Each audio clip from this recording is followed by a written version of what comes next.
Miss Mary Riana adalah seorang entrepreneur, investor, dan content creator.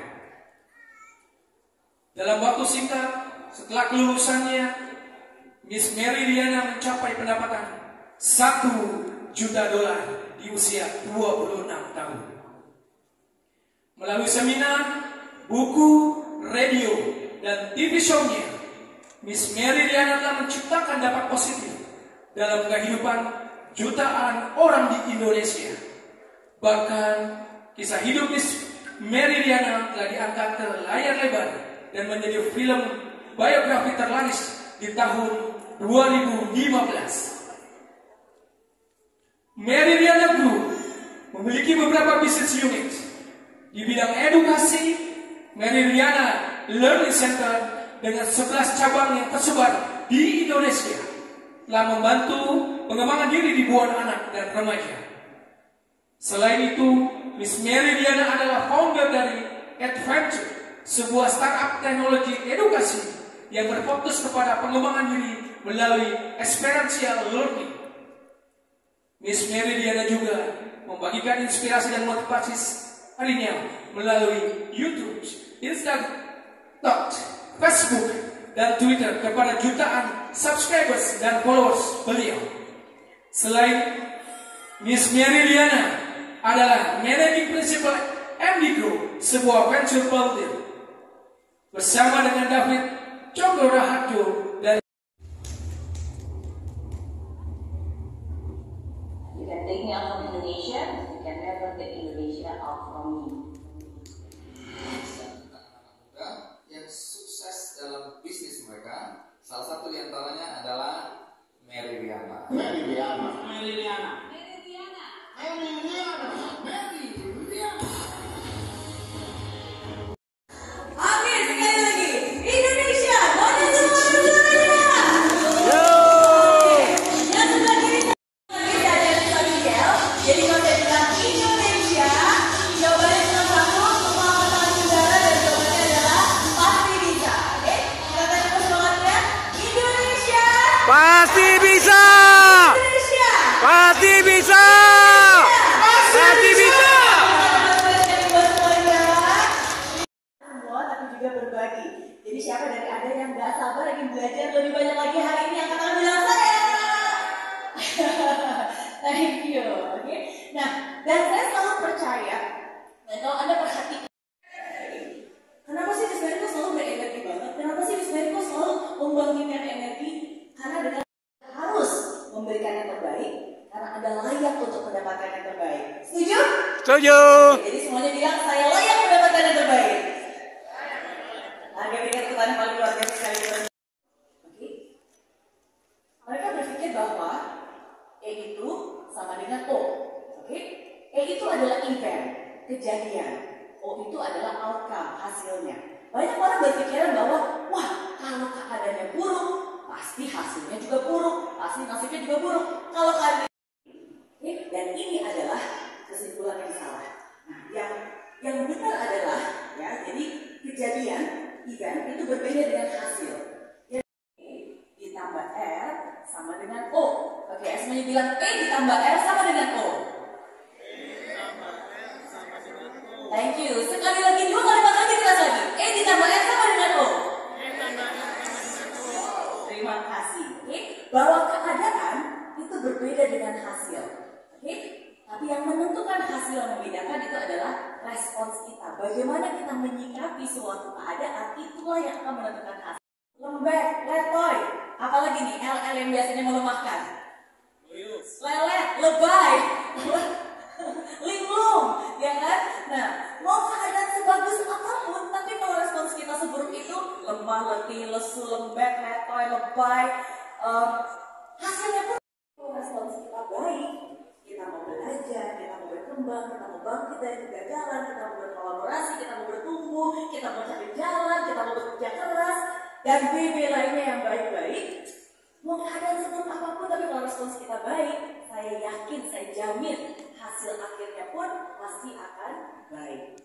Dan itu yang saya yakini, dan itu juga yang sudah saya alami selama puluhan tahun di hidup saya.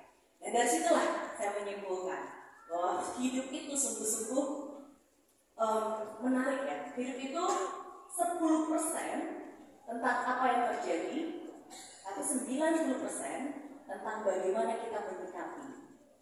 Jadi bagaimana kita menyikapi sebuah kejadian, itulah yang nantinya akan menentukan nasib kita. Setuju? Setuju. Jadi berikan tepuk tangan sekali buat semuanya ya.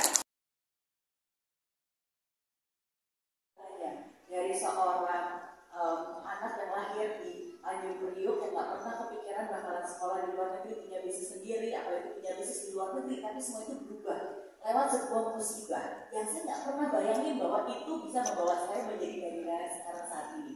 Seperti saya bilang, di saat tahun 98, pada saat itu usia saya masih 18 tahun, saya baru lulus SMA. Dan ketika kita berhadapan dengan yang namanya krisis, kita tuh seperti kayak roller coaster. Jadi sometimes yang tadi di dalam krisis itu ada secerca harapan, tapi kadang-kadang kita di Trisakti, karena ayah saya di kasus Trisakti, saya kira lanjutin jejak bapak. Aku masih ingat banget begitu ngambil formulir pendaftaran, tiba-tiba ada peristiwa penembakan mahasiswa Trisakti yang akhirnya disusul oleh kerusuhan. Ya, dan akhirnya itu mengubah segalanya, dan karena orang tua saya sangat mengkhawatirkan keselamatan saya, masa depan saya, terutama masa depan pendidikan saya, akhirnya mereka memutuskan untuk mengirim saya ke luar negeri untuk belajar. Nah, di saat kebingungan pada saat itu saya mau melanjutkan kemana, ternyata ada pemerintah Singapura mengulurkan bantuan kepada beberapa pelajar di Jakarta. Jadi seperti saya bilang ya, krisis itu kadang-kadang nggak lurus, lagi down, terus ada secerca harapan.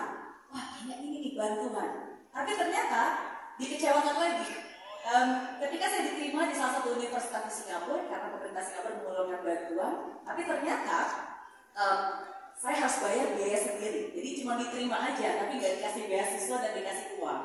Dan karena saya bukan berasal dari keluarga kaya raya, akhirnya pada saat itu ya udah keluarga saya berusaha untuk mencari pinjaman, ya, menjadi pinjaman.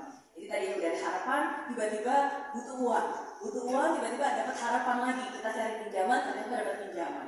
Dan akhirnya udah saya terbang ke Singapura dan dengan hutang ratusan juta pada saat itu. Bukan suatu keputusan yang mudah, ya, tapi saya percaya setiap orang tua pasti akan selalu memberikan yang terbaik untuk anak-anaknya yang berusaha memberikan segala-galanya. Betul? Betul. Tepuk tangan buat orang tua yang ada di sini.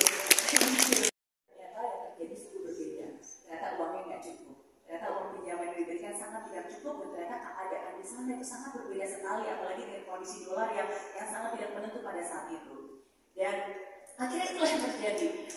Mungkin banyak orang bilang, wah enak banget ya Sherry gitu kan, tinggal dan kuliah di Singapura, indah, megah, wah keren.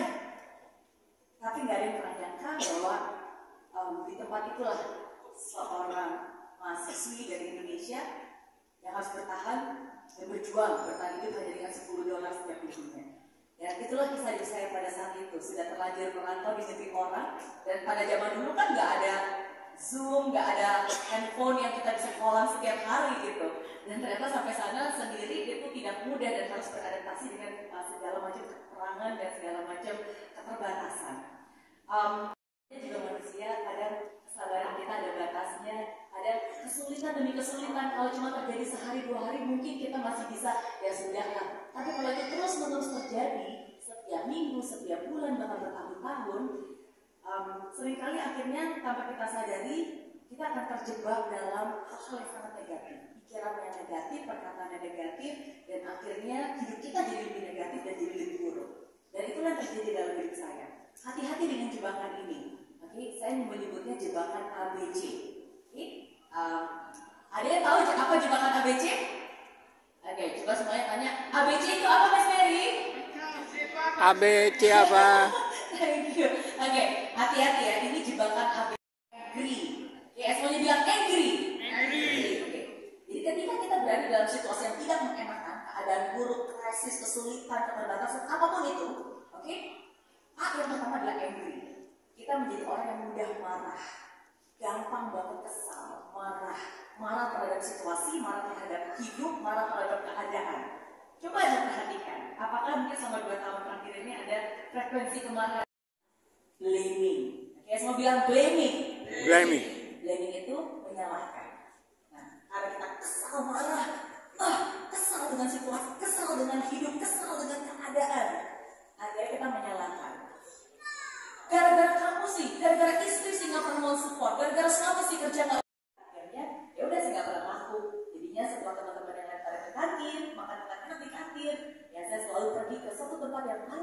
kampus yang gak bakal pernah lihat orang. Dan disitulah saya buka tas saya keluarkan teman-teman dan saya makan roti tawarnya. Kalau nggak bisa nebak, kira-kira tempat mana yang paling sepi di seluruh kampus yang ya? Gak apa-apa. Kalau senasib sama Mary Riana, berarti nanti nasibnya juga kayak Mary Riana ya. Amin. Ya. Saya yakin kita semua pasti pernah melewati masa-masa susah. Dan itu wajar, itu manusia. Tapi sekali lagi, bagaimana kita menyikapinya itulah yang akan mengubah nasib kita. Pada saat itu, terus terang saya merasa sedih dan kecewa terhadap hidup. Saya marah terhadap hidup. Dan kenapa ingatan itu begitu membekas? Dan saya bilang, ya ngumpet-ngumpet, hari paling sepi, ngumpet-ngumpet makan roti. Tapi saya sadar, gak ada gunanya berkeluh kesah, gak ada gunanya menyalahkan keadaan. Saya harus mengambil tanggung jawab penuh dalam hidup saya. Dan itu, momen itu terjadi ketika saya ulang ke-20. Foto ini akan selalu menjadi kenangan manis hidup saya. Makanya bahkan di film Mary Riana pun juga diabadikan. Dan ini adalah adegan pada saat itu diperankan oleh saksi Islam. Dan ini adalah foto aslinya. Ini adalah foto asli ketika saya ulang tahun ke-20, 22 tahun yang lalu ya. Oh, ketahuan ya sekarang berapa? 42 tahun ini. Okay? Nah, tapi foto ini selalu memberikan kenangan manis hidup saya. Kenapa? Karena foto ini sungguh-sungguh mengingatkan saya setiap saat bahkan sampai hari ini bahwa hidup itu bisa berubah, keadaan itu bisa berubah, tapi tergantung bagaimana kita menyikapinya.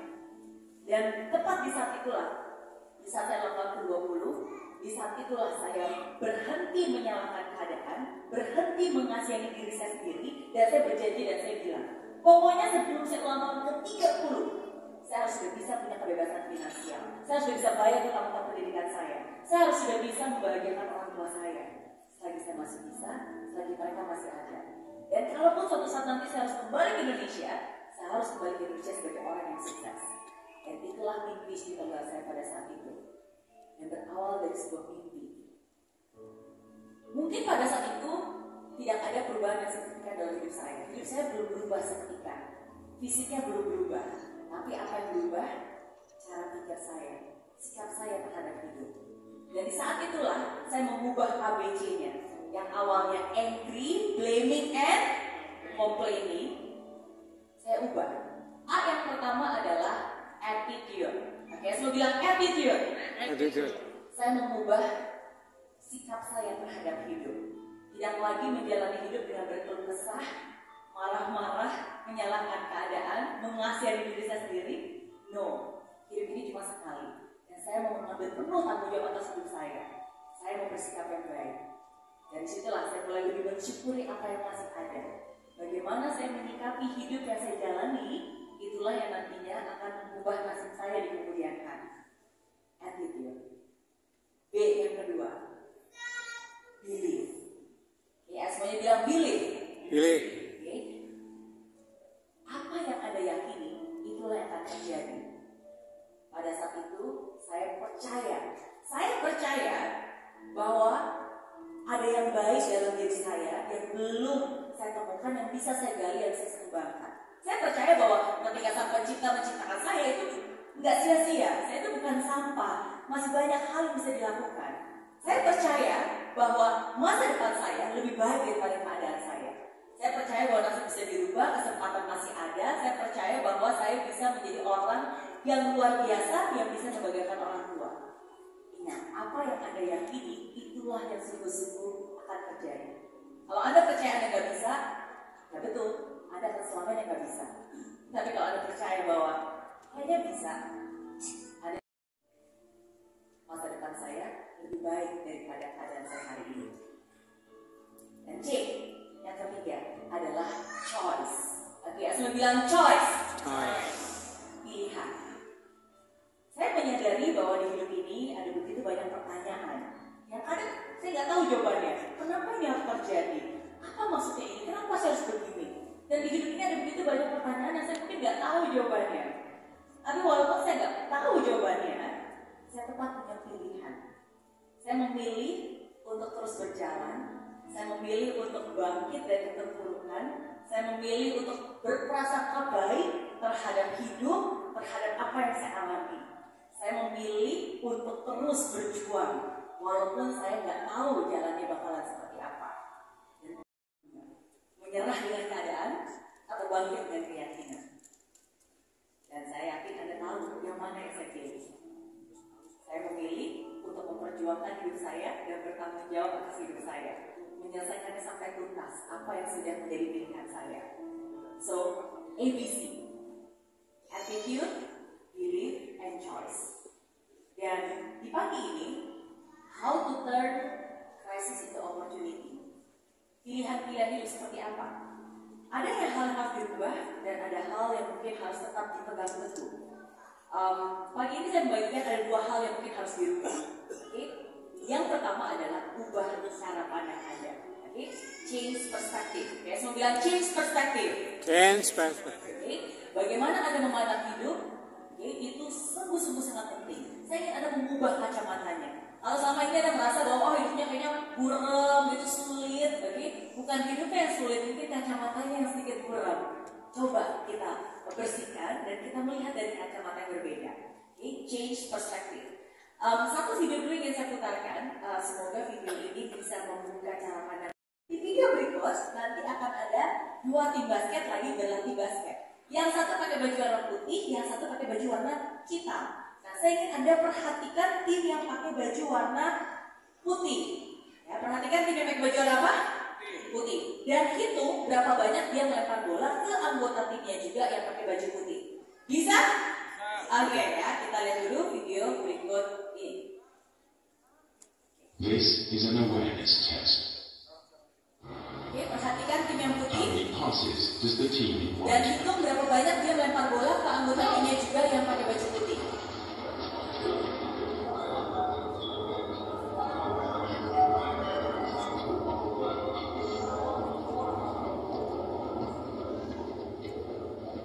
Ada berapa? The answer is 30. 13, betul. Pakai dulu. But did you see the Lihat man kan? walking Tadi ada yang hitam joget-joget lewat di belakang. Nggak kelihatan, yuk kita putar ulang lagi.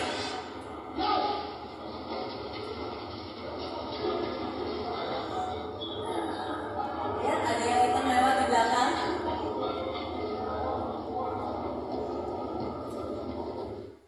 Oke, tepuk tangan sekali lagi buat semuanya ya. Yang hitam lewat nggak kelihatan. Kira-kira kenapa? Karena Fokus ke putih. fokus dengan yang putih. Karena kata Miss Mary kan sebelum yang putih. Ya udah, nanti saya liatin, saya plototin bahkan. Hitungannya sih benar 13. Tapi begitu ditanya, lihat nggak ada yang lewat? Hah, ngawur pada ada yang lewat. Kan? Nah, kadang tanpa kita sadari, hidup kita pun juga seperti itu. Kadang tanpa kita sadari, kita terlalu fokus akan kekurangan masalah-masalah yang terjadi. Mungkin selama 2 tahun ini bukan tahun yang baik bagi banyak orang karena wah pandemi lah susah. Sama kayak video tadi. Dan akhirnya ketika ada yang lewat, lihat nggak yang hitam tadi lewat? Hah, ngawur, mana ada yang kuat, ngaco, ya kan? Di hidup juga seperti itu. Kadang-kadang ada orang yang sangat negatif dan kesini mengubah ekspektasi menjadi apresiasi. Saya mulai mensyukuri dan melihat ada kok hal yang mau sesulit apapun pasti ada yang untungnya, pasti ada hal yang baik. Walaupun pada saat itu saya harus hidup sendiri jauh dari orang tua, merantau, tapi setidaknya saya masih punya orang tua. Mereka masih hidup, mereka masih sehat. Harus saya syukur. Walaupun pada saat itu saya harus ngumpet-ngumpet makan roti di toilet setiap hari semasa kuliah, tapi setidaknya saya masih bisa kuliah. Ada begitu banyak orang di luar sana yang gak pernah merasakan rasanya mencoba, walaupun gak dijamin berhasil. Tapi kalau kita tidak mencoba, kita tidak akan tahu. Ya, prinsip saya adalah saya harus mau dulu bertanding. Walaupun kalau bertanding gak dijamin menang, betul? Betul. Tapi kalau saya gak bertanding, sudah pasti saya akan kalah. Oke? Jadi mindset untuk mau berjuang dan bertanding di dalam hidup, oke, itulah yang akhirnya saya ubah, mau menjadi lebih proaktif, bukan hanya pasif. Oke? Nah, change strategy. Be flexible. Fleksibel terhadap caranya, ya. Satu video dulu singkat sebelum nanti akan lanjutkan. Videonya singkat namun sangat menarik ya. Bisa saya putarkan dulu videonya? Bisa ya. Tapi kita lihat dulu video singkat berikut ini.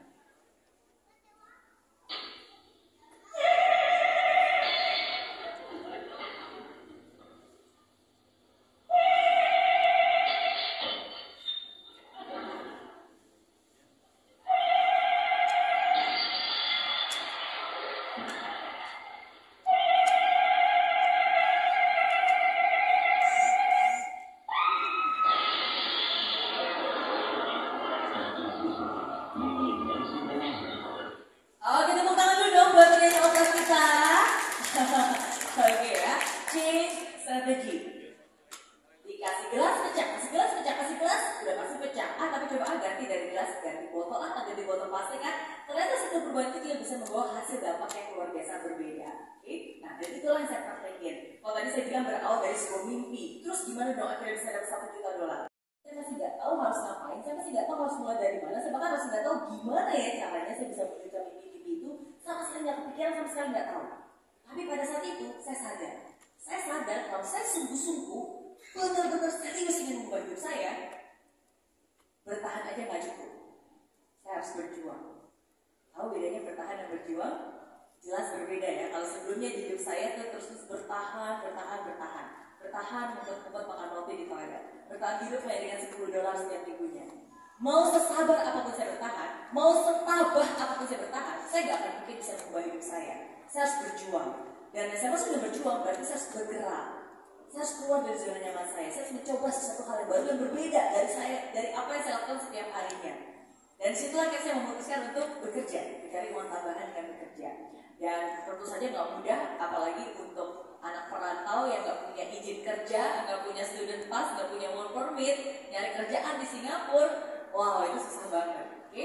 Tapi seperti saya bilang, saya sudah memutuskan untuk bertanggung jawab penuh atas hidup saya, dan saya nggak akan pernah berhenti untuk menyerah. Oke? Nah, akhirnya ya udah, saya selalu mengubah caranya. Akhirnya saya mulai dari pekerjaan bagi brosur di jalan, saya kerja di toko bunga, saya kerja di iklan restoran, pekerjaan kecil dengan upah harian. Yang mungkin bagi banyak orang mengecilkan hal tersebut dan berpikir, segitu sih mana mungkin bisa berhutang, ya kan? Mau hidup aja susah, mana mungkin bisa berhutang, mana mungkin bisa dapat $1 juta. Tapi sekali lagi, jangan pernah mengecilkan setiap kesempatan yang hidup berikan kepada kita. Jangan pernah mengecilkan pekerjaan. Apapun pekerjaan itu, apapun kesempatan itu, kalau kita lakukan dengan sungguh-sungguh, itu akan membawa kita ke hal yang besar. Oke? Nah, tapi dalam prosesnya, ingat, selalu mencoba untuk bisa mengupgrade diri, belajar lagi, coba cara lagi. Singkat cerita, akhirnya dari pekerjaan-pekerjaan harian itu, tentu saja dikumpulin, nggak mungkin dapat $1 juta, nggak mungkin bisa bayar utang. Saya nggak punya modal, nggak punya kenalan, nggak punya keterampilan, tapi akhirnya saya punya keberanian untuk memulai usaha saya sendiri begitu saya lulus kuliah. Tentu saja seperti saya bilang ini nggak mudah karena perjalanan 22 tahun saya ceritakan dalam waktu 20 menit ya. Semua udah saya ceritakan di buku dan juga di film. Saya pernah ditipu orang juga pernah, uang saya dibawa kabur juga pernah, saya mau coba bisnis tapi gagal pun juga pernah, hampir seluruh uang tabungan saya ludes dan waktu sikap di stock market pun juga pernah gitu. Banyak cara yang dan akhirnya udah saya terjun ke dunia sales pada saat itu, dan begitu dunia sales akhirnya saya memutuskan terjun ke bidang jasa keuangan. Jadi saya menjual produk-produk keuangan baik dari tabungan, deposito, asuransi, reksadana, kredit card, investasi dan sebagainya. Dan saya mulai lagi semua dari nol. Kenapa? Karena saya nggak punya background sales, saya nggak punya background marketing. Ada yang tahu saya kuliah belajar apa? Ayo tebak. Seni. Waduh, ini banyak keseniannya ya. Oke, bukan. Saya lulus sebagai sarjana teknik elektro. Wah, thank you ya. Tukang listrik nih sebenarnya ya. Jadi kalau zaman dulu kayak bisnis plan keuangan sama sekali nggak ngerti. Tapi kalau lampu rusak, ya kan listrik rusak, kasus saya pasti bisa benerin. Oke? Beneran saya bisa nggak bohong. Oke? Ini mainan saya sehari-hari di kabel-kabelan elektrik dan seterusnya. Nah, tapi apa yang saya ingin tunjukkan? Saya ingin tunjukkan bagaimana saya sungguh-sungguh menjalani apa yang saya yakini. Mengubah strategi.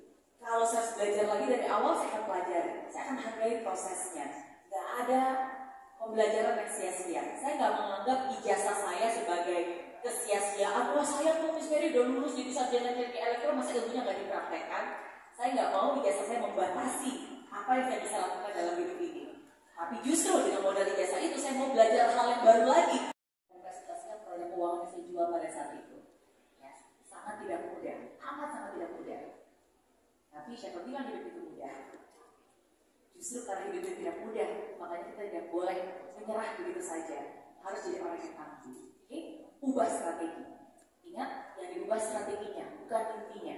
Intinya tetap sama, tujuannya tetap sama. Kita harus kekeh terhadap tujuannya, tapi kita fleksibel terhadap caranya.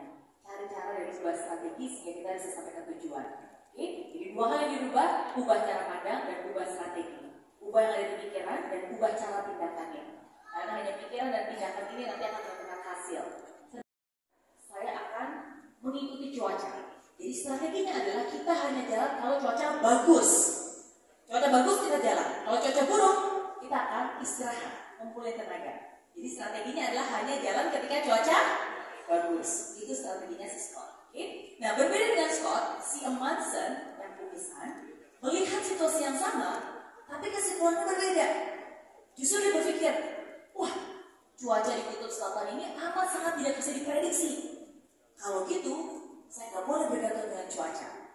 Saya harus konsisten, buat target sendiri. Nah, jadi targetnya dia adalah 20 mile setiap hari. Itu yang harus dijalani. Mau cuaca buruk, mau cuaca bagus, pokoknya kita jalan terus 20 mile setiap hari. 20 mile itu berarti sekitar 32 km.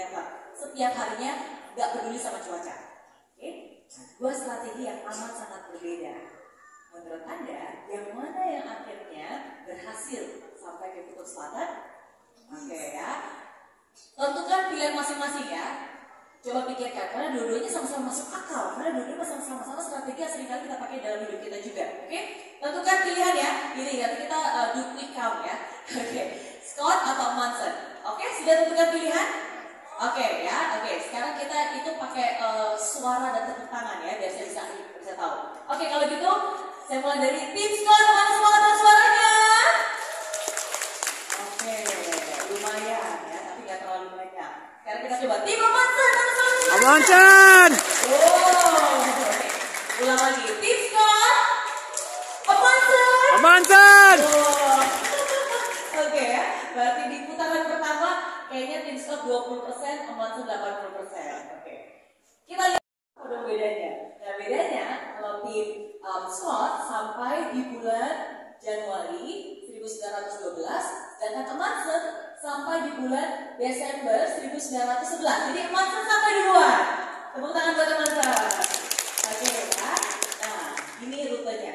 Oke. Nah, tapi ada pertanyaan yang lebih penting lagi. Dua-duanya bisa sampai ke kutub selatan. Sekarang pertanyaannya bisa pulang balik nggak? Karena kan balik harus dua arah ya, harus bisa balik juga dengan selamat. Nah, mereka masing-masing masih menggunakan strategi yang sama. Si Scott hanya jalan ketika cuaca bagus, cuaca buruk istirahat. Tim Amundsen jalan terus sesuai dengan target 20 mile setiap hari. Sekarang tentukan pilihan Anda. Kira-kira yang Scott! Ternyata berubah ya, berubah ini. Anginnya berubah, oke? Tadi tim Amundsen sekarang 40% dan Scott 60% nih, pindah ke badai Scott. Badai jalan terus, pokoknya jalan terus, cuaca bagus, cuaca buruk dia jalan terus, dan akhirnya tim Amundsen berhasil kembali ke tempat asal dengan selamat. Yeay, aman ya, aman. Scott aman gak Scott? Oke, kita lihat ya. Scott juga berjuang, Scott juga berusaha, Scott juga bekerja keras, dan akhirnya tim Scott berhasil meninggalkan dunia ini dengan tenang. Ya, alias tewas. Semuanya tewas dalam perjalanan balik dan tidak ada satu orang pun yang selamat dalam perjalanan pulang tersebut. Oke. Nah, mungkin di pikiran Anda berpikir, kok bisa? Apa yang terjadi? Oke, coba semuanya bilang, apa yang terjadi, Miss Mary? What happened? Nah, jadi di perjalanan pulang ternyata ada badai yang cukup berkepanjangan. Nah, untuk Amundsen nggak masalah karena strateginya dia ada badai nggak ada badai dia akan jalan terus. Tapi apa yang dilakukan oleh Scott ketika ada badai? Dia akan istirahat, berhenti, istirahat. Badai hari pertama nggak apa-apa, kita istirahat dulu, mengumpulkan tenaga, besok kita coba lagi. Hari kedua masih badai. Gak apa-apa, kita istirahat lebih lama biar energinya lebih banyak, nanti kita akan jalan lagi. Hari ketiga masih badai, hari keempat masih badai. Wah, udah mulai mikir nih, ini badainya kapan berhenti ya? Karena makanan makin lama makin menipis. Hari kelima masih badai, hari keenam pun masih badai. Dan akhirnya di hari ketujuh, ketika masih ada badai, mau gak mau, suka gak suka, mereka terpaksa memutuskan untuk berjalan. Tapi karena mereka gak pernah berjalan di tengah badai, stamina mereka gak kuat, mereka gak siap, mereka gak mampu. Dan akhirnya satu persatu dari mereka tewas dalam perjalanan pulang balik tersebut. Nah, dari itu membuat kita lebih tangguh, membuat kita lebih kejam, membuat kita lebih kuat. Dan akhirnya itulah yang sebenarnya bisa menyelamatkan nyawa kita, nyawa keluarga kita, nyawa perusahaan kita. Oke, and this is amazing. Dan akhirnya kisah mereka ini menjadi pembelajaran bagi banyak orang, banyak perusahaan-perusahaan besar 20 mile march. Oke, itu yang menjadi sebutannya. Bahwa you have to keep moving forward. Nah, untuk Anda berpikir, kan si Scottnya meninggal kok, kita bisa tahu gimana bisa tahu ceritanya kalau misalnya orang yang nggak bisa balik ya kan. Kalau zaman sekarang kan enak ya, bisa ada live streaming, orang bisa lihat. Zaman dulu nggak ada live streaming, tapi mereka ada dokumentasi dari dokumen perjalanan. Dan inilah ditemukan di catatan perjalanan mereka. Di hari yang sama, di tanggal yang sama, di diary-nya Scott ditulis, I doubt if any party could travel in such weather. Dia bilang ini cuaca buruk, terburuk sepanjang masa, kita nggak pernah mengalami cuaca buruk ini, dan saya yakin nggak ada manusia satu orang pun yang bisa berjalan di tengah cuaca seburuk ini. Itu yang ditulis Scott. Nanti lihat apa yang ditulis Manson. It has been unpleasant days, storm, drift, and frostbite, but we have advanced 20 miles closer to our goals. Manson menuliskan, yes, ini memang cuaca buruk terburuk sepanjang sejarah. Bukan hanya ada badai, ada longsor, ada begitu banyak tantangan, kesulitan. Tapi hari itu kami berhasil memaksa diri kami untuk menyelesaikan apa yang menjadi tugas dan mendisiplinkan diri 20 miles, 32 km berjalan hari itu. Dan ternyata itulah yang membedakan. Keep moving forward. Ada waktu yang sempurna, tapi hari ini saya ingin bilang kepada Anda, sesulit apapun keadaannya, sesulit apapun situasinya, Anda tetap punya pilihan. Pilihannya adalah give up, menyerah dengan keadaan, dan terima ya udah seperti ini nasib saya, atau get up. Hasilnya seperti apa? Seperti saya bilang, sama seperti bertanding, gak ada yang menjamin Anda bakal menang. Tapi kalau Anda tidak bertanding, sudah dipastikan Anda akan kalah. Dan sebagai manusia, budi yang sehat untuk terus belajar dan memikirkan caranya. Dan itulah dua hal yang saya ingin Anda ingat hari ini. Keep doing and keep learning. Keep going and keep learning. Keep going and keep learning. Teruslah berjalan, teruslah belajar. Teruslah berjalan, teruslah belajar. Karena hanya dengan dua hal itulah yang membuat Anda bisa sampai ke tujuan. Percaya bahwa Anda pasti bisa. Percaya bahwa kesempatan masih ada. Percaya bahwa nasib Anda bisa berubah. Percaya bahwa nasib keluarga Anda bisa berubah. Sekarang saya ingin Anda semua bisa bangkit berdiri, ya, bangkit berdiri dan katakan ini bersama-sama dengan saya. Oke, setelah saya percaya saya bisa. Saya percaya saya bisa. Mencapai impian, saya bisa. Mencapai impian, saya bisa. Ambil tindakan, saya bisa. Ambil tindakan, saya bisa. Bangkit dari kegagalan, saya bisa. Bangkit dari kegagalan, saya bisa. Saya bisa dengan doa. Saya bisa dengan doa. Saya bisa dengan usaha. Saya bisa dengan usaha. Saya pasti bisa. Saya pasti bisa. Untuk keluarga, bangsa dan negara. Untuk keluarga, bangsa dan negara. Saya pasti bisa. Saya pasti Saya bisa. pasti bisa. Saya pasti bisa. Saya pasti bisa. Saya pasti bisa. Apakah Anda bisa? Saya bisa. Thank you and God bless you all. Terima kasih. Thank you. Pokoknya agar Bapak Ibu nanti bayar IPL, mungkin butuh desain interior, butuh apa, itu nanti ke sana semua ya. Kayak gitu. Kemudian mengembangkan tim kerja inovatif, kreatif dan inspiratif. Tim kerja kami hampir 80% anak-anak muda semua, Bapak Ibu, tapi 20%-nya banyak juga dari perusahaan multinasional company. Seperti mungkin dari Podomoro, dari Lipo, dari Ciputra, Sumarekon. Saya di properti 8 tahunan. Insya Allah niat kami baik semuanya, amanah, jujur, begitu ya, qanaah gitu ya. Jadi tidak ada niat untuk gimana-gimana ya Bapak Ibu ya. Tidak ada niat untuk menzolimi, menipu segala macam. Ya kita selalu ada tantangan ya di lapangan dan sebagainya, kita selesaikan. Kita kantor juga tidak pernah pindah-pindah di sini terus. Kantor kami yang dari 4 tahun yang lalu di Ciputra Baru masih ada Bapak Ibu, gitu ya. Jadi kalau developernya bermasalah biasanya kantornya kabur Pak. Kami alhamdulillah 4 tahunan kantor masih ada, kantor Ciputra Baru, dan itu malah jadi mes. Sekarang kantor kita di Jalan Pahlawan Bapak Ibu ya, Jalan Pahlawan ya. Jadi 250 unit cash 4 bulanan pada saat pandemi ya, bagaimana tangan luar batin semuanya ya. Jadi ini terobosan lanjut. Bapak Ibu ini awardnya Bapak Ibu ya, ini kemarin dan dipercaya. Jadi alhamdulillah saya diberikan award ini dibacakannya kedua Pak. Jadi pertama ada dari Sentul Bogor, kedua itu yang Prolen.